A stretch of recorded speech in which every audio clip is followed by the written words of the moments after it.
everybody, welcome to Pi Library, and today's video is about how did I qualified BARC. That is my strategy कह लो या फिर आप ये कह लो कि मैंने क्या क्या resources follow किए थे, किस तरीके से पढ़ा था, right? What were the steps I followed? तो I've tried to segment this video into 3 things, like ऐसे 3 सब headings में मैंने आपके लिए divide कर दिया है इस video को. First one is what were the sources or the units which I read, Jin units को किन units को मैं पढ़ के गई थी.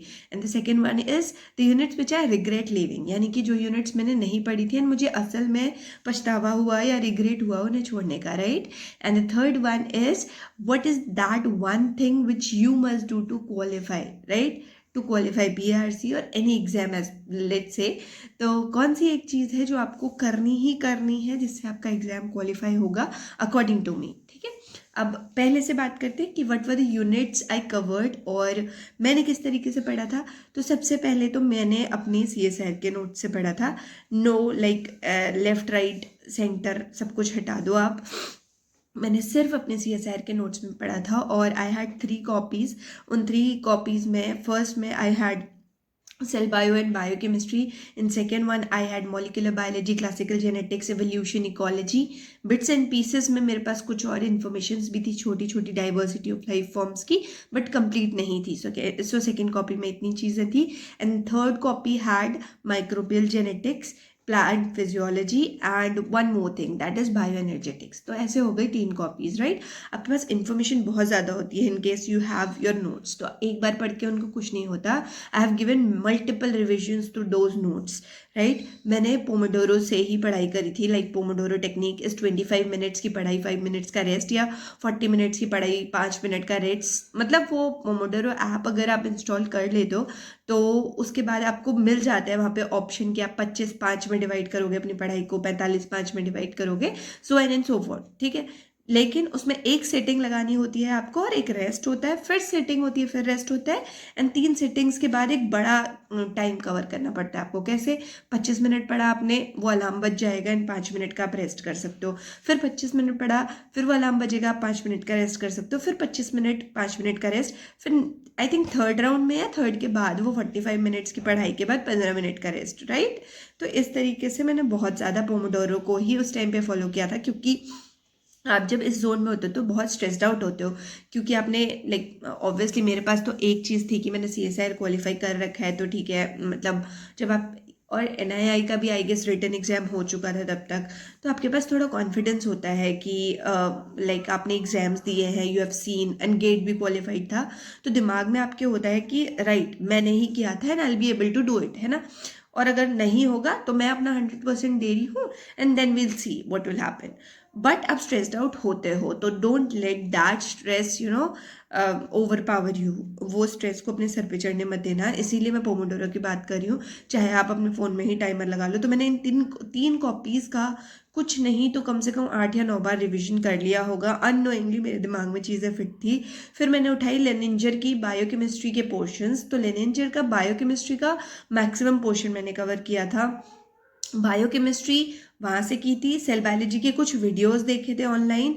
और जो मैं आपसे बोलती हूँ कि आप ऐसे सोर्सेज को फॉलो करो, जैसे ऑक्सफोर्ड हो गया, ऑक्सफोर्ड के कुछ वीडियोस देख लिए तो उससे आपकी नॉलेज इन्हांस हो जाती है. बट अगर आपके पास टाइम कम है तो जितने आपके नोट्स हैं आई विल सिर्फ उन्हीं को रिवाइज करो. मल्टीपल रिविजन, तो आपको कुछ ना कुछ पता चलेगा, ठीक है. अब सेकेंड पोर्शन पे आते हैं बच्चों, that is what do I regret leaving. मतलब एग्जाम हॉल में मुझे क्या देख के लग रहा था कि यार ये तो पढ़ लेना चाहिए था. So the first 1 unit is diversity of life forms. वहाँ पे मुझे लगा कि यार इतनी चिंदी चीज़ मैं छोड़ के कैसे आ गई. चिंदी नॉट इन टर्म्स ऑफ कि अरे हमारे लिए ईजी है, बट इसलिए कि हम इस चीज़ को बहुत टाइम से पढ़ते आ रहे हैं. प्रोकैरियोट्स, यूकैरियोट्स कुछ भी नहीं होता, ठीक है. आपकी जो सीक्वेंसिंग है, RNA सीक्वेंसिंग, उसके लिए क्या यूज़ करते हैं वो हम कब से पढ़ के आ रहे हैं. राइबोसोमल सब यूनिट्स के बारे में हमें पता है, पॉलीसोम्स हमें पता है. यहाँ पे आपको किसी साइंटिस्ट से नाम मैच कराना आ गया तो यू आर लाइक कि यार ये तो बहुत छोटी चीज़ है जो आपको you can't afford to lose those questions. तो डाइवर्सिटी ऑफ लाइफ फॉर्म्स में मुझे बहुत लगा कि मुझे पढ़ के जाना चाहिए था. इम्यूनोलॉजी मुझे लगा कि मुझे पढ़ के जाना चाहिए था और ज़्यादा, क्योंकि बहुत ईजी क्वेश्चंस आते हैं. एंड मैच द फॉलोइंग मेरे टाइम पे मुझे बहुत बहुत ज़्यादा मिल गए थे.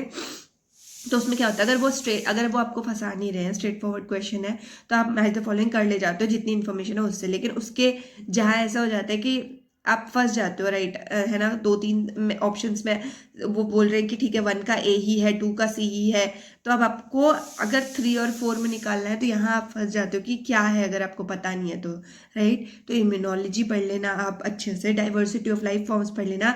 एंड उस टाइम पे जब मैंने मास्टर सिर्फ किया हुआ था तो I was a fresher and मुझे ऐसे टेक्निक्स की नॉलेज नहीं थी, टू बी वेरी ऑनेस्ट। तो उस टाइम पे मैंने सबसे बड़ी गलती करी कि मैंने टेक्निक्स छोड़ दी पूरी तरीके से। तो टेक्निक्स को पूरी तरीके से तो छोड़ के ही मत जाना। पहले तो यूट्यूब पे ही कितने सारे वीडियोस प्रेजेंट हैं, प्लस आप जब मॉल बायो पढ़ते हो आपकी मॉल बायो की अंडरस्टैंडिंग बहुत अच्छी होती है। आफ्टर मेनी रिविजन जब मेरी मॉल बायो की अंडरस्टैंडिंग अच्छी हुई तो मुझे टेक्निक्स ज़्यादा अच्छे से समझ में आने लग गई। तो अगर आपकी मॉल बायो की अंडरस्टैंडिंग अच्छी है तो मैं हमेशा बोलती हूँ कि पाथफाइंडर की जो टेक्निक्स वाली बुक है उसका इंडेक्स उठाओ। इंडेक्स में जो जो टेक्निक्स लिख रखी हैं उनको अपने दिमाग में कनेक्शन स्टैब्लिश करो कि अच्छा इस टेक्निक से ये कर सकते हैं, इससे ये कर सकते हैं, किससे क्या नहीं कर सकते, भी a question you can ask to yourself. ठीक है, आप ये भी कर सकते हो। तो ये 3 units, diversity of life forms, immunology and techniques, इनको बच्चों छोड़ के मत जाना। जितना आपसे कवर होता है 80%, 70%, 60% जितनी कवर होती है आप कवर करके जाना अपनी तरफ से। फिर एक यूनिट के लिए मैं यहाँ पे लाइक आउट ऑफ कॉन्टेक्स्ट है, लेकिन मैं बताना चाहूंगी कि किसी ने पूछा था कि can I skip plant physiology. अगर मेरा सजेशन पूछते हो तो no you can't and you should not. क्यों? क्योंकि वहाँ से आपको क्वेश्चंस मिलेंगे। बाहर का एग्रीकल्चरल कोलैबोरेशन बहुत ज़्यादा है, एग्रीकल्चरल एक्सटेंशन बहुत ज़्यादा है।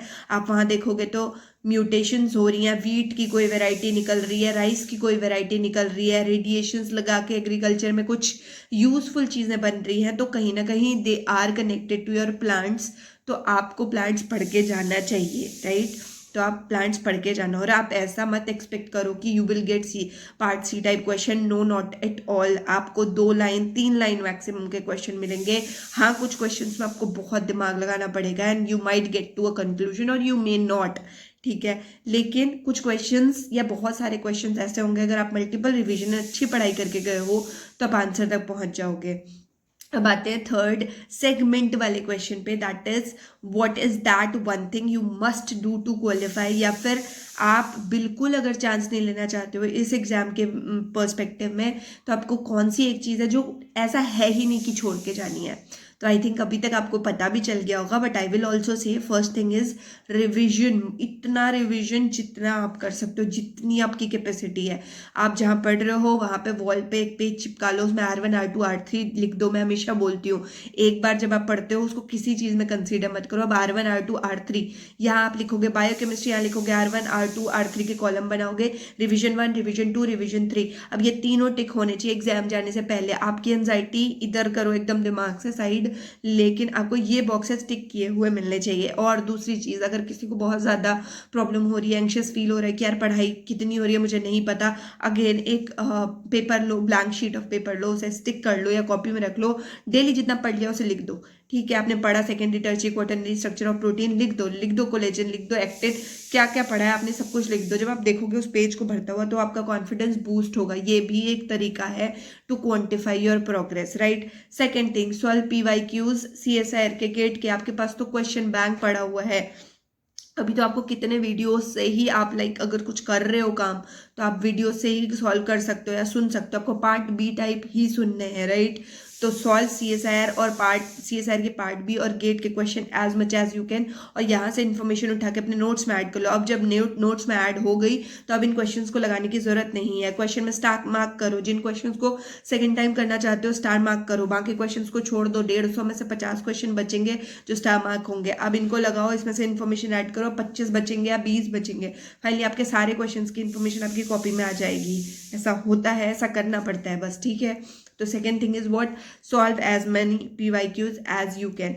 थर्ड थिंग इज किसी की बताई हुई स्ट्रैटेजी नहीं फॉलो करनी है। आपके पास 1 महीना है हाथ में, आपकी अपनी स्ट्रैटेजी होएगी। पहले अपने प्लस माइनस, अपनी वीकनेस है, सब कुछ अपने दिमाग में रखो कि आपको अपने बारे में तो आई थिंक पता ही होगा। नहीं है तो पता करो क्योंकि वो चीज़ बहुत वर्कआउट करती है जब आपको ये पता चल जाता है कि यार मेरे लिए क्या पढ़ाई या कैसे करना हेल्प करता है। बहुत सारे लोगों के बीच में बैठ के पढ़ लेते हैं, बहुत सारे लोगों को एकांत चाहिए होता है, जस्ट देयर नीड। बहुत सारे लोग एक साथ 2-3 सब्जेक्ट पढ़ लेते हैं, बहुत सारे लोगों को एक सब्जेक्ट करना होता है ख़त्म। बहुत सारे लोग पढ़ाई क्वेश्चन सॉल्विंग एक साथ कर लेते हैं, बहुत सारे लोग एक टॉपिक खत्म करने के बाद ही क्वेश्चन लगा पाते हैं। नो कि आपका टाइप क्या है वो बहुत ज़रूरी है। अभी तो आपकी एग्जाम्स की शुरुआत हुई है, ठीक है। तो do not change your strategy just कि कोई स्ट्रैटेजी बना रहा है सो एंड सो तो आप भी वही स्ट्रैटेजी बनाओ, कोई फ़ायदा नहीं होने वाला उसका। अपनी स्ट्रैटेजी बनाओ, बिलीव इन योर स्ट्रैटेजी। जहाँ हमारे स्ट्रैटेजी में और खुद पे बिलीव होता है वहाँ पे चीज़ों का आउटकम आने लग जाता है। और एक पर्सनल एडवाइस दूंगी कि अगर कोई एग्ज़ाम नहीं निकला और आपको लग रहा है कि अरे यार BARC बहुत बड़ा एग्ज़ाम है, तो बड़ा एग्ज़ाम निकालो और उसके बाद आपका जो ट्रस्ट आप पे आएगा ना, उसमें तो कोई और लाइक बाहर वाला भी इनपुट दे तो भी वो ट्रस्ट कभी जाएगा नहीं। तो अगर बड़ा एग्जाम लग रहा है तो बड़े से शुरुआत करो, ठीक है। Thank you everybody. I hope कि मैंने अपनी तरफ से जितनी चीज़ें एम्फोसाइज करनी थी वो, अगर आपको लगता है कि आपको कुछ और इन्फॉर्मेशन चाहिए तो आप कमेंट सेक्शन में डाल दो। जो भी क्वेश्चन है आप डालो, क्वेश्चंस आ जाएंगे। जो भी बच्चे मुझसे पूछे कि MCQs कब डालोगे आप, तो MCQs आपको मिल जाएंगे, आप उसकी टेंशन मत लो। आप बस अपनी पढ़ाई करते रहो और मेरे से जो पूछना है वो सारे क्वेश्चंस आप कमेंट बॉक्स में डाल दो। Thank you everybody. We will meet in the next video.